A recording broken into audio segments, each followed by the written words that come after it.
రాష్ట్రంలో కాంగ్రెస్ పార్టీని బదనాం చేయడానికి కొంతమంది కుట్ర పడుతున్నారు. దాంట్లో సుస్మిత అనే పిల్లకాకి మాట్లాడే మాటలు, ఆ పిల్లకాకిన మాట్లాడే మాటలు ఆమె మాట్లాడే మాటలు కావని నేను అనుకుంటున్నా. ఇదంతా కూడా కొండ సురేఖ గారే మాట్లాడిన మాటలే నేను అనుకుంటున్నా. చాలా స్పష్టంగా చెప్పదలుచుకుంటున్నాం. ఎందుకంటే ఇది మొదటిసారి మాట్లాడిన మాటలు కాదు. ఆ రోజుల్లో ఈరోజు పేపర్లో హెడ్లైన్లో పేపర్లు వచ్చింది, ఏదో రౌడీ సీడర్ పేరు మన హత్యాయత్నం కేసు ఈరోజు నమోదైంది వారి ఓఎస్డీ మీద. ఆ రోజుల్లో పోలీసులు అరెస్ట్ చేసే క్రమంలో ఆ రోజు ముఖ్యమంత్రి గారి మీద అనేక రకాల ఆరోపణలు చేసినారు. ఇది రెండవసారి. దానికంటే ముందు సినిమా హీరోయిన్ల మీద ఆరోపణలు జరిగినాయి.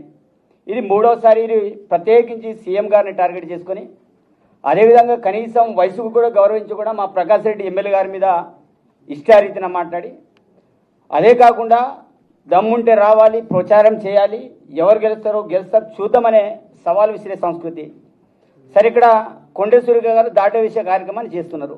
మరి మీ అమ్మాయి ఎంత చేస్తున్నప్పటికీ కూడా మీరు ఇంతకుముందు మా విప్ గారు కావచ్చు, మా బాలన్న గారు కావచ్చు, మిగతా వాళ్ళు మాట్లాడినట్టు ఎందుకు ఆ విషయాన్ని మీరు ఖండించలేకపోతున్నారు? చాలా స్పష్టంగా చెప్పదలుచుకున్నాం. అందుకు ఇక్కడ కాంగ్రెస్ పార్టీ విషయంలో మీరు పచ్చ కాంగ్రెస్, అదేవిధంగా కచ్చ కాంగ్రెస్, ఇక్కడ పచ్చ కాంగ్రెస్ ఏంటిది, కచ్చ కాంగ్రెస్ ఏంటిది అందరికీ తెలిసిన విషయమే. పార్టీలు ఎవరు ఎంతమంది మారిండ్రు. ఈరోజు రాజగోపాల్ రెడ్డి మాట్లాడే మాటల విషయంలో కూడా చాలా స్పష్టంగా చెప్పి నేను చెప్తున్నా. ఇప్పుడు ఈరోజు వాళ్ళ పేరు బుట్టలేదు, డైరెక్ట్ నేను ముడుతున్నా. ఈరోజు రాజగోపాల్ రెడ్డి గారు చేసే వ్యవహారం కూడా మంచిది కాదు. చిన్నారెడ్డి గారు ఈరోజు ఈ రాష్ట్రంలో ఒక క్రమశిక్షణ కమిటీ చైర్మన్గా వ్యవహరించారు. వారు మాట్లాడే మాటలు కూడా కరెక్ట్ కాదు. ఈరోజు ఇట్లాంటి సీనియర్ నాయకులు ఇలా రోడ్డు మీద మాట్లాడినప్పుడు మాలాంటి జూనియర్, మేము ఇప్పుడిప్పుడు రాజకీయాలు వచ్చాం, మొదటిసారిలో ఎమ్మెల్యేగా నేను అయినా. వాస్తవంగా మీ యొక్క సంస్కృతి, మీ కల్చర్ చూసి మేము నేర్చుకోవాలి. ఈరోజు కాంగ్రెస్ పార్టీలో ఉంటూ కాంగ్రెస్ పార్టీలోనే ఖతం చేసే ప్రయత్నంలో వీరంతా కూడా చేస్తున్న తతంగం అంతా కూడా చూస్తున్నాం. ఈరోజు కొండశ్వరి గారు, ఈరోజు వారు అటవీ శాఖ మంత్రులు, దేవాదాయ శాఖ మంత్రులు. మీరు చేయాల్సిన పనులు ఏంటిది? రాష్ట్రంలో ఈరోజు ఎన్ని రివ్యూ మీటింగ్ పెట్టారు? ఈరోజు వాస్తవంగా మీరు నా ప్రాంతంలో అటవీ సమస్యలు ఎన్ని ఉన్నాయి, వాస్తవంగా ఎంత అలజడి జరుగుతుంది, అనేక సార్లు మేము ఆహ్వానించినాం.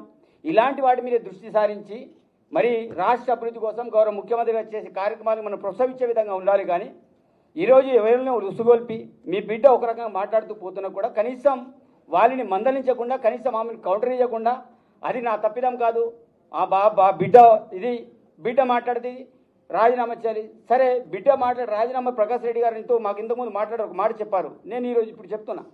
ఈరోజు ప్రకాష్ రెడ్డి రాజీనామా అనేదానికంటే అమ్మని రాజీనామా చేయమని ఈరోజు ప్రకాష్ రెడ్డి నేను కూడా ఒక మాట మాట్లాడతాను. సరే, గౌరవ పదవులు వెనుక కూర్చున్నారు. వాస్తవంగా మాకు మాట్లాడి కొంతమంది మాకు ముందు వరుసలో కూర్చోబెట్టారు. వాళ్ళు ముందు కూర్చోవాలి.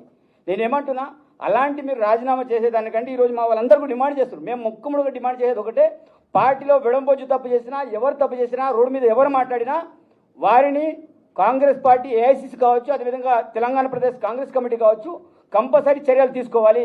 మీరు ఇట్లాగానే చూసుకుంటా పోతే పార్టీ భవిష్యత్తులో నష్టపోతుంది. కాబట్టి ఈరోజు సురేఖ విషయంలో గారు కావచ్చు, రాజగోపాల్ రెడ్డి విషయమే కావచ్చు, అదేవిధంగా దాంతోపాటు మన చిన్నారెడ్డి విషయంలో గారు కావచ్చు, కంపల్సరీ క్రమశిక్షణ తీసుకోవాలి. సస్పెండ్ చేస్తారా, ఏం చేస్తారా? ఎందుకంటే పార్టీ కంటే ముఖ్యం మేము ఎవరు కూడా పెద్ద కాదు. మాకు పార్టీ ఓట్లతో మేము గెలిచినాం, పార్టీ చేతి గుర్తుతో గెలిచాం. చేతి గుర్తుని ఎవరైతే నరకాలనుకుంటున్నారో అలాంటి వాళ్ళని పార్టీ నుంచి బర్తరఫ్ చేయాలి. అవసరమైతే సస్పెండ్ చేస్తారు, ఇంకేమైనా చేయాలి. అది డిసిషన్ తీసుకోవాలి. మేమందరూ కూడా ఎమ్మెల్యేలు కోరుకునేది ఏంటిది? మేము ఇది స్పష్టంగా చెప్తున్నాం, వాళ్ళ మీద చర్యలు తీసుకోవాలి. తప్పకుండా ఆ రకంగా ముందుకెళ్ళాలని మేము విజ్ఞప్తి చేస్తున్నాం. అది ఎవరైతే సుస్మిత గారు చేసిన వాక్యాల విషయంలో కూడా మేము చాలా క్లారిటీతో చెప్తున్నాం. చాలామంది అంటారు ఆమె సభ్యత్వం ఉన్నదా లేదా, మరి ఎవరు ఆ మాటలు ఎవరు మాట్లాడిస్తున్నారు? కాబట్టి దీనివల్ల పార్టీ నష్టపోతుంది. కాబట్టి మేము కోరేది ఒకటే, ఎమ్మెల్యేలందరూ కూడా అధిష్టానాన్ని రిక్వెస్ట్ చేస్తున్నాం. ఈరోజు మీరు రోడ్ మీద వచ్చేసి మీరు కూడా ప్రెస్ మీట్ పెడుతున్నారంటే పార్టీలో జరుగుతున్న వ్యవహారాలు మేము మాట్లాడబోతే ఎవరు మాట్లాడేది మేము అందరం కూడా డిమాండ్ చేస్తున్నాం అధిష్టానాన్ని. మేము అధిష్టానానికి వ్యతిరేకంగా పార్టీకి వ్యతిరేకంగా పోవట్లేదు. పార్టీ కాంగ్రెస్గా ఎవరు వెళ్ళినా వారి మీద చర్యలు తీసుకొని మేము అందరం వెళ్ళాలని మేము డిమాండ్ చేస్తున్నాం. ఆ రకంగా పీసీసీ కావచ్చు, ఏఎస్ కావచ్చు నిర్ణయాలు తీసుకోవాలని కోరుకుంటున్నాం.